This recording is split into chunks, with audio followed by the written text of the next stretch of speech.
बहुत समय पहले की बात है। प्रयागराज के राजा कला और साहित्य के बड़े शौकीन थे।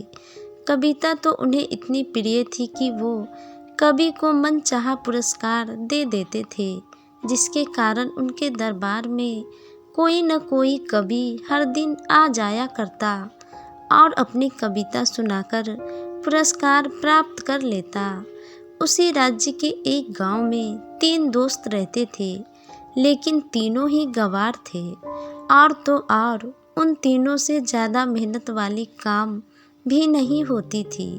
बस पूरा दिन गप मारते रहते, किसी भी तरह उनका गुजारा हो जाता था। एक दिन की बात है, तीनों दोस्त मंदिर के पास बैठे हुए थे और आपस में बात कर रहे थे कि कुछ ऐसा किया जाए कि खाने की समस्या न रहे। पर क्या किया जाए, ये किसी को समझ नहीं आ रहा था। कुछ समय सोचकर एक ने कहा, हम इसी मंदिर के पुजारी बन जाते हैं। फिर गांव के सभी लोग यहाँ चढ़ावा लेकर आएंगे तो हमें अपना पेट भरना और जीवन जीना आसान हो जाएगा।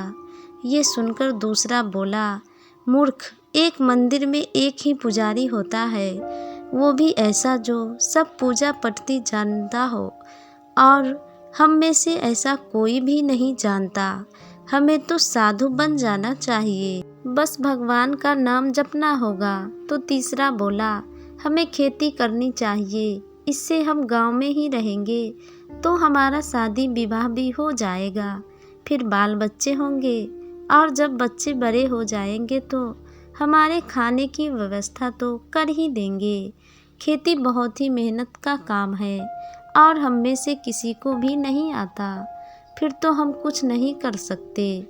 ऐसा करते हैं, हम गवैया बन जाते हैं। तीनों ढोलक लेकर कीर्तन गाएंगे तो लोग खुद ही कुछ न कुछ खाने को दे देंगे। अरे ये सब बेकार की बात है, हम एक हाथी खरीद लेते हैं। हाथी को लेकर जहाँ पर भी जाएंगे कुछ न कुछ हमें मिल ही जाएगा, परंतु हाथी को चींटियों से बचाना होगा। तो चलो पहले चींटियों को मारते हैं। चींटियाँ कहाँ मिलेगी? जहाँ मीठा होता है। हमें पहले मीठा का इंतजाम करना होगा। फिर तीनों अपने अपने घरों से शक्कर लाए और इधर उधर फैला दिए। कुछ घंटे में हजारों चींटियाँ वहाँ पर आ गई। फिर तीनों मूर्ख उन चींटियों को मारने लगे। तो एक ने कहा, हमारे हाथी की सुर में घुसेगी, और उन्हें मारता रहा। तभी वहाँ से गांव के कुछ लोग गुजर रहे थे। तो एक ने बड़े आश्चर्य से कहा, अरे ये मूर्ख अपने पैर पटककर क्या कर रहे हैं? पता नहीं, इन मूर्खों को तो भगवान ही जाने। चले देखे तो सही। गांव वाले उसके पास आए तो देखा कि वो तीनों मूर्ख बेजुबान चींटियों को मार रहे थे। अरे मूर्खों, इन चींटियों ने तुम्हारा क्या बिगाड़ा है? नहीं बिगाड़ा तो आगे बिगाड़ सकती है। ये हमारे हाथी की सुर में घुस सकती है। हाथी कहाँ है? कहाँ है तुम्हारा हाथी? हमने अभी खरीदा नहीं है। विचार बना ही रहे थे कि इन चींटियों का ख्याल आया। सोचा पहले इनसे लिपट लो। अरे मूर्खों, क्यों जीव हत्या कर रहे हो? कभी तो ये मूर्खता करने से बचो। कम वक्तों, कुछ कमाकर खाना सीखो। इसलिए तो हाथी खरीदने का विचार है चाचा। अरे हाथी कोई हल्दी की गांठ है जो कोई भी खरीद ले। इतना धन है तुम्हारे पास? तीनों हक्के बक्के रह गए और कहा, धन तो नहीं है, फिर हाथी कहाँ से खरीदोगे? तीनों सोचने लगे, ये बात तो सही है कि हमारे पास धन नहीं है, हम धन कहाँ से लाएंगे? कि तभी उन्हें गांव के रामबली आता हुआ दिखा। उसके हाथ में एक थैली थी और वह अपने धुन में गुनगुनाता हुआ आगे बढ़ रहा था। वह तीनों जानते थे कि रामबली एक कवि है और राज दरबार में नियुक्त है। जब वो पास आया तो एक ने आवाज़ लगाई, ओ भाया रामबली, तनिक इधर तो आओ। रामबलि शंकित भाव से उसके पास आए और कहा, तुम लोगों ने क्यों बुलाया मुझे? तो एक मूर्ख ने कहा, इस थैले में पुरस्कार का धन मिला होगा और इसी को छीनने को हम तीनों का मन है। कवि ने क्रोध भरी स्वर में कहा, याद रखो, राजकवि हूँ, तुम लोगों को सूली पर लटकवा दूंगा, छीनूंगा तब ना। तुम ये बताओ कि एक कविता सुनाने का कितना पुरस्कार मिलता है? यह तो कविता पर निर्भर है, रामबलि ने बताया। अगर कविता अच्छी हो तो कवि का घर भर जाता है। रामबलि की बात सुनने के बाद उन तीनों दोस्तों ने रामबलि को वहाँ से विदा कर दिया। फिर आपस में बात करने लगे, भाई अब तो यही मार्ग धन कमाने का है। दरबार में चलकर एक बहुत ही सुंदर कविता सुना देते हैं। हम कहाँ से सुनाएंगे? हमको कोई कविता आती है कहाँ? अरे चलो, कविता तो बन ही जाएगी। फिर तीनों दोस्त राज दरबार की तरफ चल पड़े। पूरे रास्ते सोचते रहे पर कुछ समझ में नहीं आया। चलते चलते वो तीनों रास्ते में एक पेड़ के नीचे सो गए। अचानक एक गुल्लर का फल टूटकर एक मूर्ख के ऊपर आ गिरा। वो अचानक उठा और बोला, पककर गुल्लर गिर गए हो। दूसरा उत्साह से बोला, अरे वाह, यह तो कविता हो गई, कुछ और जोड़कर एक अच्छी कविता बन जाएगी। तीनों उस एक पंक्ति को याद करते करते आगे बढ़ने लगे। रास्ते में एक औरत पीपल के पत्ते तोड़कर ले जा रही थी। दूसरा मूर्ख बोला, पीपरी नारी, गुल्लर पककर गिर गयो, लायो पीपरी नारी। यह तो कविता की पंक्ति बन गई। अब कुछ और सोच लेते हैं। फिर तीनों आगे बढ़ने लगे। एक जामुन के बगीचे में पहुँचे। वहाँ पेड़ से टूटकर बहुत से जामुन जमीन पर पड़ी हुई थी, जिससे जमीन काली नजर आ रही थी। तीनों दोस्त जामुन खाने लगे।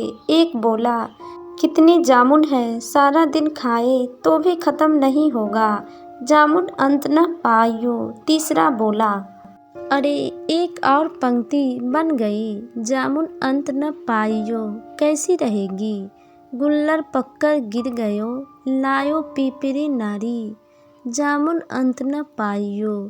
भाई अब तो बात बनती नजर आ रही है। बस कुछ और नजर आ जाए तो एक और पंक्ति बन जाएगी। फिर तीनों वहाँ से चल पड़े। कुछ दूर चलने पर उन्हें दो औरत लड़ती हुई दिखाई पड़ी। तो तीनों उसके पास जाकर झगड़े का कारण पूछा। तो एक औरत बोली, कारण कैसा? ये तो मेरी बहू है और सास बहू में तो आपस में झगड़े होते ही हैं। तुम अपना रास्ता नापो। तो एक मूर्ख बोला, बरबस धानी रार। भाई अब तो हमारी कविता पूरी हो गई, चलो अब दरबार चलते हैं। तीनों दोस्त बहुत खुश थे कि उन्होंने मिलकर एक बहुत ही कठिन काम कर लिया। अब देरी थी तो कविता सुनाने की और पुरस्कार पाने की और हाथी खरीदने की। कुछ देर बाद तीनों दरबार में पहुँचे तो देखा कि दरबार सजा हुआ था और प्रयागराज के राजा सिंहासन पर बैठे हुए थे। उन तीनों ने कहा, महाराज की जय हो, हम तीनों संयुक्त कविता के कवि हैं और आज राज दरबार में अपनी बनाई हुई कविता सुनाने की आज्ञा चाहते हैं। ये सुनकर महाराज खुश हो गए क्योंकि कविता तो प्रिय विषय था। उन्होंने कहा, अवश्य सुनाइए कवि महोदय। महाराज, हमें पुरस्कार में इतना धन तो मिल ही जाएगा कि हम एक हाथी खरीद सके और अपना जीवन यापन कर सके। सारे दरबारी ये बात सुनकर हंस पड़े। ऐसा कवि सभा में पहली बार हुआ था कि कविता सुनाने से पहले ही पुरस्कार की मांग कर रहे हो।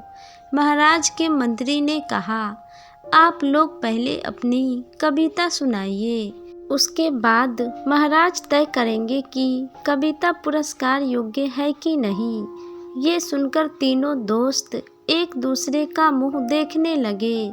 ये देखकर मंत्री जी समझ गए कि ये कवि तो है नहीं, बिल्कुल सीधे साधे लोग लग रहे हैं। फिर तीनों ने एक एक करके अपनी कविता की पंक्ति बोलने लगे। गुल्लर पककर गिर गयो, लायो पीपरी नारी, जामुन अंत न पायो, बरबस धानी रार। कविता सुनकर महाराज के माथे में बाल पक गए। उन्हें इस कविता का अर्थ समझ नहीं आया, क्योंकि ये कविता बहुत ही रहस्यमय अर्थ वाली लग रही थी। महाराज ने उन तीनों से पूछा, कवियों क्या इस कविता का अर्थ बता पाएंगे? तीनों एक दूसरे के मुंह देखने लगे और उदास हो गए। मंत्री जी बहुत ही दयालु हृदय के थे। वो उन तीनों की मनोस्थिति समझ रहे थे। पुरस्कार की इच्छा से न जाने कितना सफ़र तय करके ये बेचारे यहाँ चले आए। ज़्यादा नहीं तो कम पुरस्कार भी इन्हें मिलना चाहिए। ये सोचकर मंत्री जी बोले, महाराज ये कविता बड़े ही गूढ़ अर्थ में है। मेरे विचार से ये कवि जानना चाहते हैं कि दरबार में ऐसा कोई विद्वान है जो इस कविता का अर्थ बता सके। क्यों कवि महोदय, मैं सही कह रहा हूँ ना? तीनों ने सहमति में सिर हिलाते हुए कहा, हाँ हाँ हाँ। अब तो राजा उत्सुक हो उठे कि इस कविता का गूढ़ अर्थ क्या है। उन्होंने अपने विद्वान दरबारियों की परीक्षा का उचित समय जानकर उन्हें आज्ञा दी कि इस कविता का अर्थ बताइए। सारे दरबारी असमंजस में पड़ गए। वह एक अर्थी तुकबंदी थी जिसका कोई अर्थ था ही नहीं। दरबारी में एक ने कहा, महाराज ये कोई कविता है या एक तुकबंदी है? एक अन्य दरबारी बोला, महाराज क्षमा चाहता हूँ, यह तीनों मूर्ख मेरे ही गांव के हैं। कविता और साहित्य से इनका दूर दूर तक कोई भी संबंध नहीं। यह तीनों आलसी और निपट गंवार है, रोज कोई न कोई योजना बनाते रहते हैं। ये सुनकर तीनों भयभीत हो गए, क्योंकि उनके ही गांव के व्यक्ति ने उनके विरुद्ध जो बोल दिया था। अब उन्हें इनाम तो नहीं परंतु दंड जरूर मिलेगा। ये सोचकर तीनों डर से कांपने लगे। मंत्री को उन्हें देखकर दया आ गई। वो बोले, महाराज मुझे खेद है, हमारे विद्वान दरबारी अपनी असमर्थता को इनकी मूर्खता कहकर छुपा रहे हैं। तो क्या आप इस कविता का अर्थ बताएंगे मंत्री जी? एक विद्वान ने चिढ़ते हुए कहा। मंत्री जी बोले, अवश्य महाराज। यह कविता रामायण में रावण की पत्नी मंदोदरी को संकेत करती है। रावण के मृत्यु के बाद उसकी पत्नी ने कहा था कि गुल्लर पककर गिर गयो। इसका अर्थ लंका जैसा विशाल महल गुल्लर के तरह गिर गया। लायो पीपरी नारी, अर्थ जैसा कि रावण स्त्री का हरण करके लाया था। ये सुनकर महाराज मंत्रमुग्ध हो गए। फिर मंत्री ने आगे कहा, जामुन अंत न पायो, इसका अर्थ जिद त्रिलोकी नाथ राजा राम के मन का योगी महायोगी भी अंत न पा सके। बरबस धानी रार, इसका अर्थ उन पुरुषोत्तम से बरबस की लड़ाई की और काल की भेंट चढ़ गए। वाह वाह, अति उत्तम। महाराज ने कहा, बहुत ही संकेत पूर्व कविता है ये। इन कवियों को पुरस्कार में एक हाथी और कुछ धन भी देंगे। सभी दरबारी सुन पड़ गए, क्योंकि मंत्री ने एक तो उनकी योग्यता पर प्रश्न चिन्ह लगा दिया और दूसरा कि तीनों मूर्ख को पुरस्कार दिला दिया और महाराज के मन में अपना विश्वास और भी बढ़ा लिया। इस तरह मंत्री जी ने उन तीनों मूर्खों की मनोकामना पूरी कर दी और स्वयं भी सम्मानित हुए। उसके बाद तीनों मूर्ख पुरस्कार लेकर अपने गांव लौट गए और कसम खा ली कि अब से वो मेहनत करेंगे और अपना जीवन यापन करेंगे। उसके बाद तीनों मूर्ख गांव के खेतों में खेती करने लगे और अपना जीवन जीने लगे। कुछ समय बाद उनका शादी विवाह हुआ और वो अपने परिवार के साथ खुशी से अपना जीवन बिताने लगे और रहने लगे।